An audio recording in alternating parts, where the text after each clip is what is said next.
మామూలుగా లేదన్న. అసలు బాలకృష్ణ అఖండ 1కే థియేటర్లు పగిలిపోయినాయి. నాకు తెలిసి ఇంకా హై రేంజ్ లో అయితే ఉంటది. డిసెంబర్ కి ఇంకా సంక్రాంతి దాకా ఏ సినిమా ఆడదన్న. ఒకవేళ సంక్రాంతి సినిమాలు కూడా పీట్ చేయొచ్చు, అట్లుంటది. అట్లుంది తమను. అసలు మామూలు కాదు. తమను అనిరుద్ని మించిపోయాడు, అనిరుద్ని బీట్ చేసిండు ఈ సినిమాతో. ఎందుకంటే అన్న బాలకృష్ణ తమన్ కాంబినేషన్ వేరే లెవెల్, ఎక్స్పెక్ట్ చేయలేము.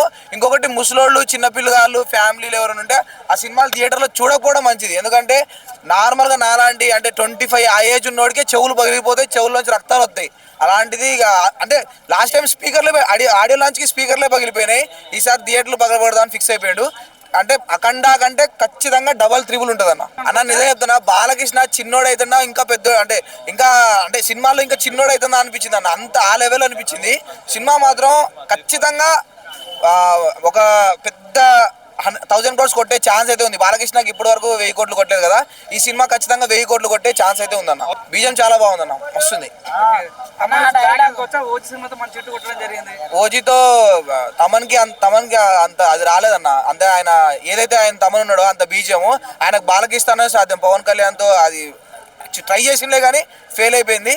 కానీ దీంతో మాత్రం ఖచ్చితంగా అఖండ 1లో ప్రూవ్ చేసిండు, అఖండ 2లో కూడా ఇంకా డబల్ త్రిబుల్ ప్రూవ్ చేస్తాడు. అనిరుద్కి కాంపిటీషన్ అనేది బాలకృష్ణ సినిమాతోనే ఆయన కొలాబ్ చేయగలుగుతాడు. ఆయనకి ఈక్వల్ అనుకొని ప్రూవ్ చేయగలుగుతాడు.